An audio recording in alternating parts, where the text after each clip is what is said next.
And once the kids are put to bed, I had a large bag of chili sensations. I had probably half a pint of whiskey. I had a large bag of sweets. Often I would have chocolate. And even this morning I got up, I went straight to the cupboard and had a couple of chocolate digestives. So I snack frequently during the day. And by the time you get to the dinner, you just want to eat a lot just to make yourself feel better. Like my portion sizes are ridiculous, really. Yeah. So you're picking up on that, like, no one cares about me, and then maybe at a deeper unconscious level, therefore it's not worth caring about myself. Yeah. Nobody else cares about me, so why should I care about myself? Yeah. Therefore, I blow it. Yeah. I'm just going to eat what I want. Yeah. Subconsciously thinking if I'm full in my stomach, then I'll fill that hole in my life. I'm more concerned about walking through the town, Yeah. and someone walking past me thinking, "Oh, he's fat." Yeah.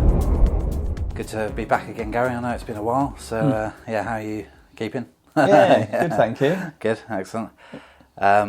So, yeah, today we're going to just do a sort of a chat surrounding our relationship to food. The idea of these sessions, by the way, is that we just talk really honestly and openly and authentically, ultimately, with the aim of encouraging other people who might be thinking and feeling similar things, that you know, hopefully it'll be helpful for them anyway. So, yeah. So, what's your take on food? Have you got anything that comes into mind when you think about food? Do you like eating, first of all? Yeah, I mean, as soon as I think about food, I think about my body. So it has like a direct link. Yeah, I love food. I love the taste of food. Yeah. But I think I have this thing in my mind where I automatically think about foods that are good for me and foods that are not good for me. Most of the foods that are not good for me, I really, really like the taste of. Yeah. Most of the foods that are good for me, I find a little bit boring. So my top 3 foods, I would go crisps, chocolate, sweets. Yeah. And I absolutely love them. But I know that they don't have a good impact on my body. Yeah. Not necessarily, I'm not that bothered about my organs or anything, or whether I die young. It's the look, I'm more interested in how other people view me. Yeah. But then I move, I don't know what it's like for you, but I move between being really bothered about what people think of me to then, like, I don't give a crap, I'm going to eat what I want and shove what people think of me. I don't care. Yeah. So I'm like a pendulum that swings between those two places. Like, I haven't got any balance that's in the middle. I'm either like, I really care what people think about my body. Yeah. Or I don't care at all, and I'm going to eat what I want, and I'm going to pig out. And do you think? Sorry, there's a squirrel. It's distracting me. Yeah. Do you think? I mean, for me, I don't know whether it's the same for you, but I have those moments. I don't care. I'm just going to eat what I want when I'm having a tough day for whatever reason, whether it's work, whether it's, you know, my wife's had a go at me for some logical reason, probably. Yeah, so anything like that sort of can sort of push me to, like, I don't care about myself, ultimately. I'm just going to make myself feel better. That's my priority, is I'm going to feel better. Do you think it comes off the back of, everybody else is showing they don't care about me? Because you say, you know, I've had a bad day at work, or it's not gone really well with my wife. So you're picking up on that, like, no one cares about me. And then maybe at a deeper unconscious level, therefore it's not worth caring about myself. Because nobody else cares about me, so why should I care about myself? Yeah. Therefore, I blow it. Yeah. I'm just going to eat what I want. Yeah, that's it, yeah. I think for me, I'm a bit more of a consistent, because obviously I'm overweight in comparison to you. But yeah, no, I think the logic for me in terms of food is partly that. But I consistently eat large portions, which is my downfall. I'm more of a savoury person than a sweet person. Like I just like dinners and stuff like that, and I eat like my portion sizes are ridiculous, really. And I think that's my downfall, ultimately, because I like food. And I think it does come, like, the psychology behind it, I think, for me, is that I often do have quite a tough day. And by the time you get to the dinner, you just want to eat a lot just to make yourself feel better, because that's my go-to. I'm not very good. I don't have many outlets. I don't think, in terms of sort of I'm not sporty, so I can't go play football or something, etc. So I think for me, over time, I sort of like food, so that sort of helped numb the pain a little bit from the busyness and the craziness of the day. Yeah. So the busyness and the craziness of the day cause you pain. Yeah. A lot of the time, yeah. I think it's just, even if you have a relatively easy day at work, sometimes there's other things that pressurise you, like the kids are being crazy or something like that, and even that plays on my head. It's like because there's just like they're fighting, they're screaming, and food is a bit of an escape ultimately from just the craziness. Yeah. So you're almost eating it to comfort you. Is it more enjoyable when you're on your own eating the food, or late at night, or so when the kids are being crazy? If you then got out a large bag of crisps when the kids are being crazy and it's all going wrong, and you eat those crisps, would those crisps be a comfort to you, or do you need to eat on your own? Or I'm not no, I don't tend to worry about eating on my own. I don't sort of binge eat on my own or anything like that. But I think it is, for me, it's just consistently too big a portions is the biggest thing. Like I'm not even much of a big snacker really. Like I do snack, and particularly if I've had a rough day, then I might just pull open a big bag of crisps or popcorn or something. But I wouldn't say I do that very often. You said earlier, didn't you, large portion sizes? It makes me think you and I, over a period of time, were challenging each other in relation to food, weren't we? Yeah. And part of that challenge was, oh, Gary, can we send each other a few pictures? Because I want to know what your portion sizes are, what they look like, and I want to show you my portion sizes. And I remember quite a powerful time in counselling. Here in the cabin, we got a plate up here, didn't we? And we measured a portion size as to what you would consume as a dinner. I was quite surprised actually, and I fed that back to you. It was a large, and I think I probably would have eaten maybe half of that as my portion size, or maybe 2/3 of that portion size. I think it was things like, we discussed it, like a chicken breast on a plate, like a large chicken breast. I would have one, and you probably have two. And then like the size of rice, maybe you'd have a packet of rice, and I'd have half a packet or 3/4 of a packet of rice. And it filled a whole plate, didn't it? And it's kind of, I think maybe, I don't know what normal is, but when I view a plate of food at maybe a restaurant or something, I think their portion sizes are probably a bit smaller. But it has this kind of image where the plate is full but it's flat. Whereas I think when we were demonstrating your portion size in the cabin, that it was more like a mound than it was flat, wasn't it?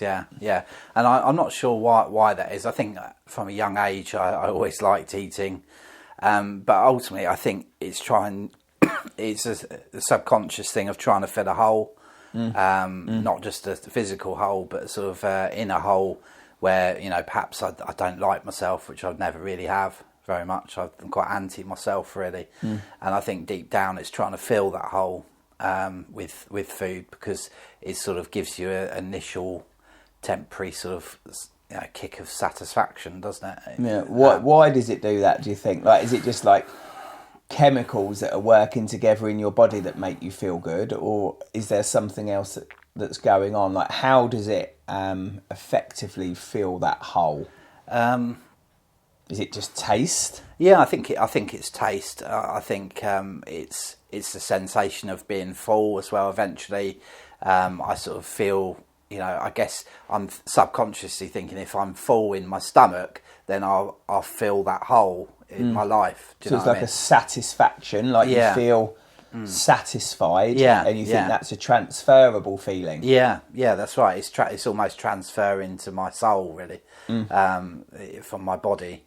I think that's what I'm seeking. Obviously, it doesn't ever do that, and I think that's probably true of a lot of addictions for a lot of people. Actually, is that basically, we can stand here and say people shouldn't smoke, but I often think, a fat person, me being fat, I shouldn't have a hamburger. Do you know what I mean? It's just the same, really, and it's the same sort of seeking addiction, sort of that sensation of closing that gap down. Yeah. Yeah, and that gap, if you were to define that gap, how would you define it? Not on a filling up with food, but if you were to define that gap in your life that needs to be filled, how would you define that gap?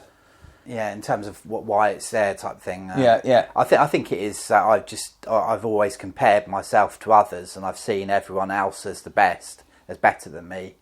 And I can't achieve that, and I can't obtain that, so I get angry at myself. That creates the gap.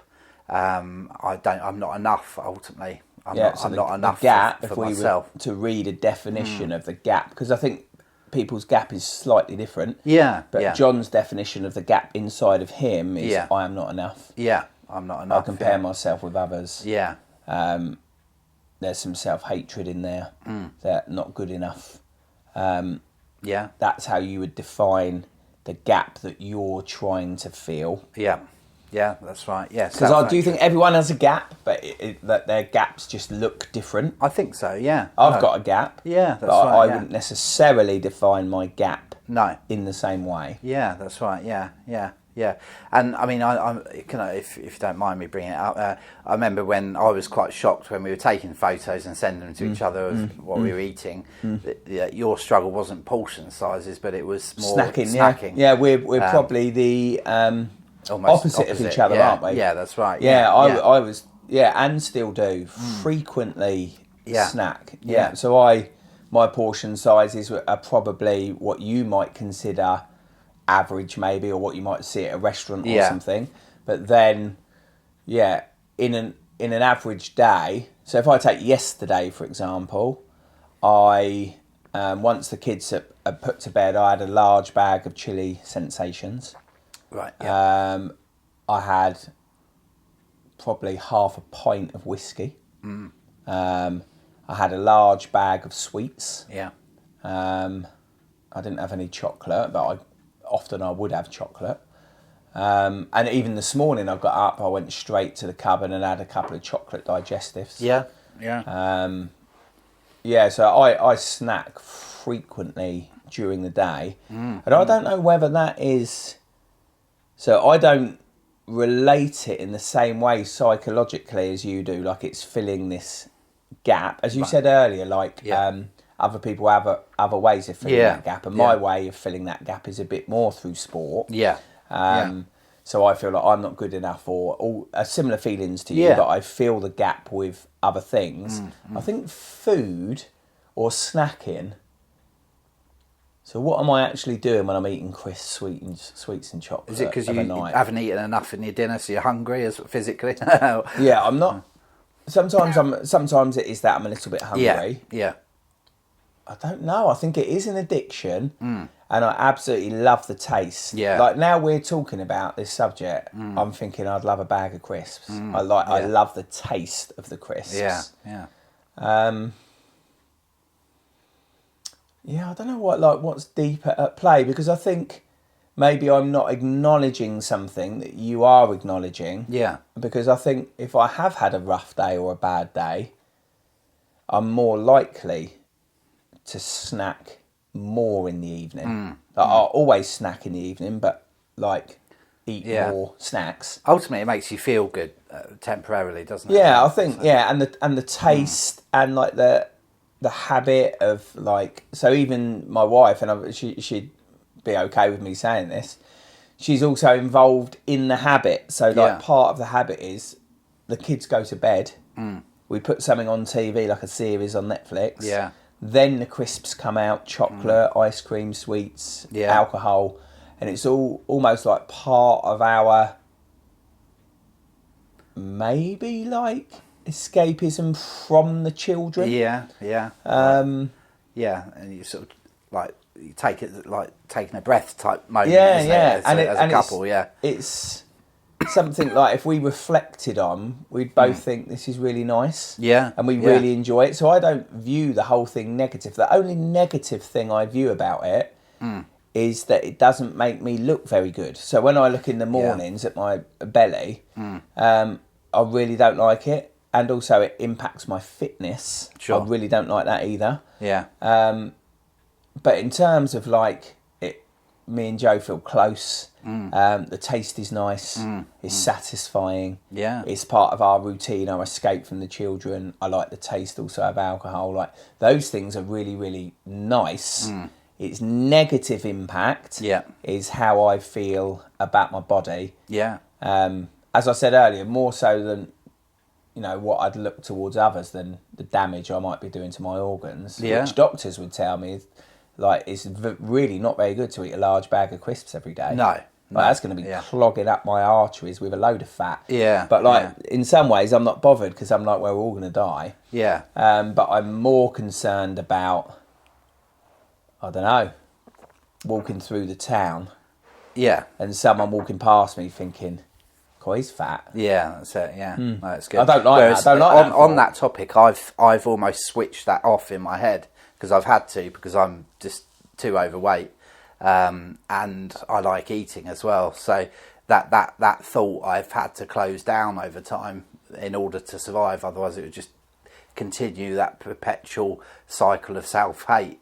So if I had that on, switched on, I would be like, well, I hate my body, which I still actually saying that it's not fully switched off because that is still very much in my head. Yeah. So it's there. It's numbed on, but but you've had to numb suppress it. Yeah. Yeah, I think you've shared in previous sessions. Yeah. Am I at liberty to say? You don't know what I'm about to say. Please do. Yeah. Yeah. So like when you go swimming. Yeah. That switches very much then fully back definitely on again. Like 100%. It's highlighted. It's like I walk into the pool and everyone is looking at me. Yeah, that's how it feels. Yeah, I mean, I've been going to the gym as well for 3 times a week for about 4 months now, and I haven't actually lost any weight, which shows you how much I eat, really. Well, it probably is those portion sizes. Yeah, that's right, yeah.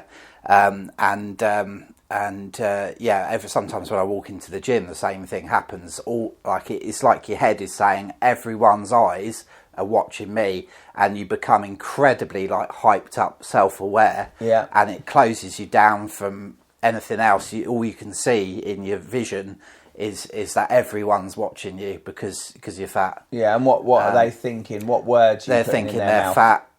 Even like my T-shirt that I'm wearing, I sort of think, they're probably thinking I'm a geek, and look at him, he shouldn't be in the gym. What's he doing there? Type of thing, and all that's going around my head, which again feeds into the vicious cycle. I don't like myself because I'm hearing that voice in my head, so that's feeding into the thought I don't like myself. So it creates this cycle. Yeah. Whereas the reality, having done counselling, is I often now correct myself and say, actually, no one gives a stuff about me very much. They might think about me a little bit, but actually they're not worried about me at all. They're a bit more stuck in their own world, aren't they? They're thinking about, especially often if you're at the gym. Yeah. You're thinking about your own body because you're going in thinking about your own body. Yeah, so it stands to reason that the people that are in the gym are more thinking about their own body than they are thinking about your body. That's right. They might look when you come in and think, I don't know, like people do judge. There might be this odd negative thought of, oh, God, that guy's overweight. Yeah. But I think within no time at all, they're then returning to their own body. Yeah, it's literally, I think we are self-obsessed people. I think we've said this before in the podcast, where we're self-obsessed people that think everyone is continually thinking about us when that's not true at all. No, they're thinking about us for 2% of the time. Yeah, just that quick. Yeah, that's right, yeah. Because they say that people make their mind up about you in 7 seconds or something, isn't it? So it's that quick, and then you've we don't forgotten like they feeling exist that after though. that. Like if someone's making a snap judgment about me, I don't like that feeling that they're making that snap judgment about me, because often they're making a snap judgment based on the outside of us. Yeah. rather than the inside of us. Yeah, and yeah. no one likes to be judged that way. No, that's it. Yeah, But then they return back to their own lives. Yeah, that's right. Because that's what we do. We make a snap judgment about people. Yeah. Oh, they're really muscular. Oh, they're really thin. Oh, they look really good. Yeah. And then we return to, oh yeah, but I'm overweight. I don't look good. What do people think about me? Yeah. So you get trapped back into that. I remember we said in a session, I think, where I was talking about my weight, and you said, in this moment, I'm thinking about my own weight. Yeah. I'm not thinking about your... I thought about it a little bit when you talked about it, but then I went straight back to my own weight. And I think it just shows you that we're all quite self-obsessed, really. Especially with our bodies, funny enough. I think guys tend to deny that they are, or don't talk about it quite so much. So I think it's more commonly known amongst women that they compare their bodies, like, my belly's a bit big, or my thighs, or my bum, and it's more spoken about, that they're more conscious about their weight. But that doesn't mean that men aren't. I just think they hide it a bit more. Yeah, that's it. But just in a discussion between the two of us, we realised that us two are concerned with how we look. Yeah, that's right. Not so much just how we feel about our own bodies, but how we think other people feel about our bodies. Yeah, I mean, I was just thinking as well that I perceived you as thin, as well, and then in counselling last year or whatever, you said to me, I'm not thin. I was like, you are thin. What are you talking about, mate? It's like... But then a groundbreaking moment happened, didn't it? And it was quite embarrassing for me and exposing for me, and probably something that you'd think you should never do that in therapy. But I was like, well, would you like to see my belly? Yeah. And you were like, well, yeah, okay. And I stood sideways, I think, didn't I? And I pulled my top up so you could see my belly.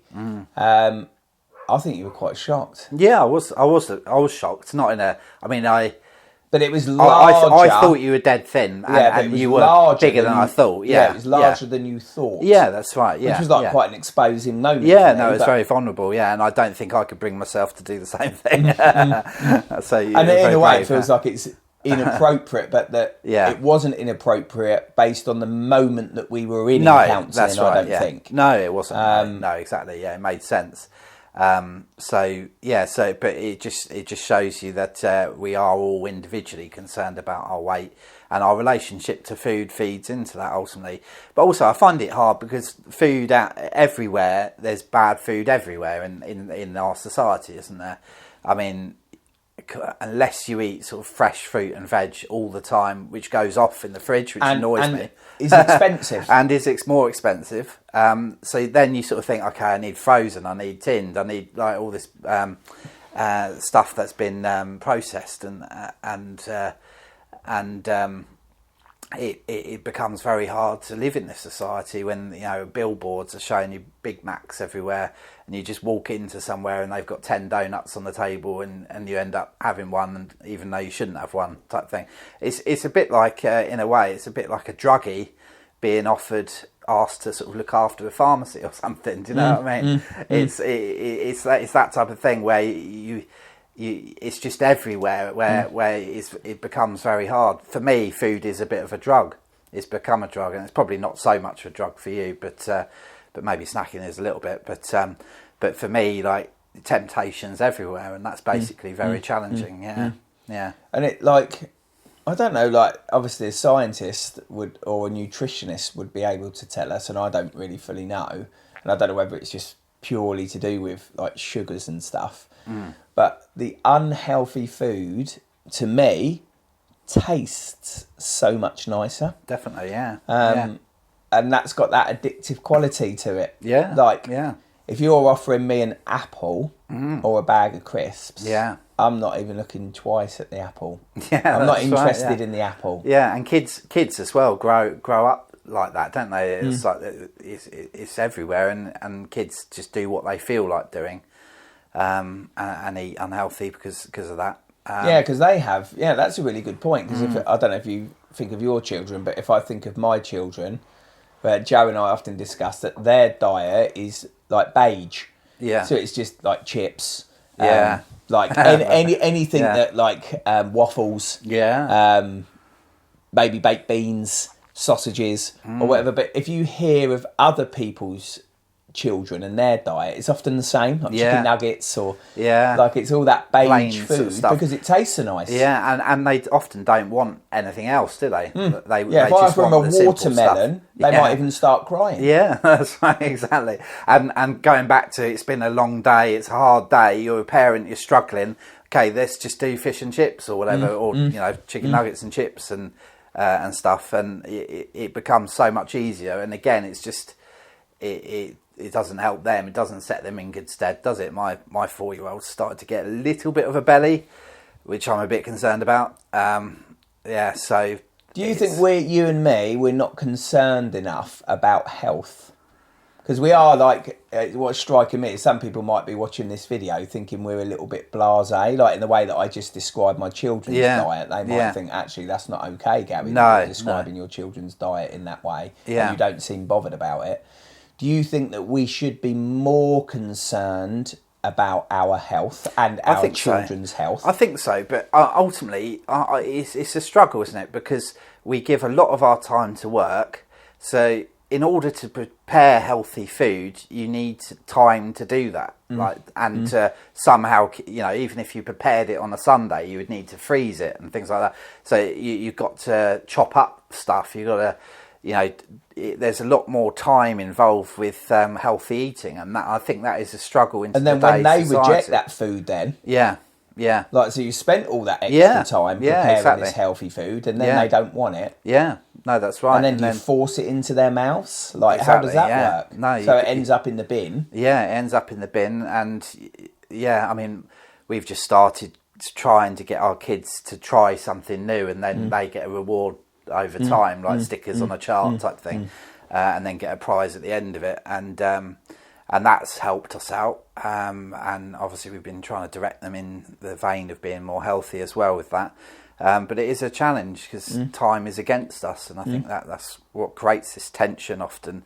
Is you just, there's so much pressure in society, so to ease the pressure, you just do the simple foods, and you eat simply yourself, unhealthy yourself, and they learn by our example, don't they? So if I'm getting crisps out of the cupboard, I'm saying to them, you've got to eat an apple. Exactly.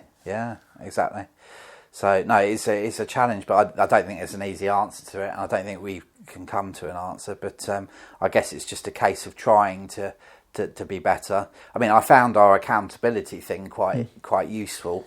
I think initially, I was wondering whether to start it up again. It worked really well, didn't it? Initially, we both started losing weight, and we were eating healthier. I was definitely snacking less. Do you think sometimes with these things, and you hear it often about diets, is that, like, you can get a bit of positive momentum. They start really well. And then they kind of peter out and it all goes wrong. Like that. That's almost feels like that's part of the pattern too. That's like, right. It's almost like doomed to disaster even if it starts really well. I think the only way to do it is to reduce your calorie consumption. I don't think diets are great, to be honest. I did the keto diet for a good 6-7 months. It wasn't clean keto, but it was sort of dirty keto, which, I won't go into what keto is now, but basically I did that, and I lost 2 stone from it a couple of years ago. And I was intermittent fasting as well, so I wasn't eating breakfast or lunch, and just eating keto-based foods in the evening, and that. So you were committed to it. I was committed, but it became hard. I went away. What stopped it was I went away on holiday, and of course, holiday you're in an unknown place. Buffets, you can't. It's very hard to get the right foods you need.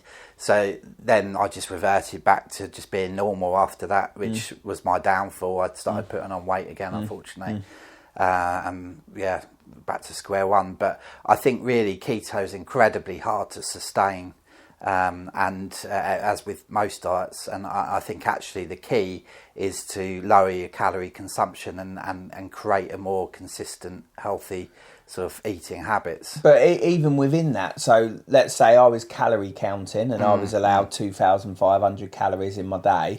And I'm at 2,490 and it's 8 p.m. Is that going to stop me snacking?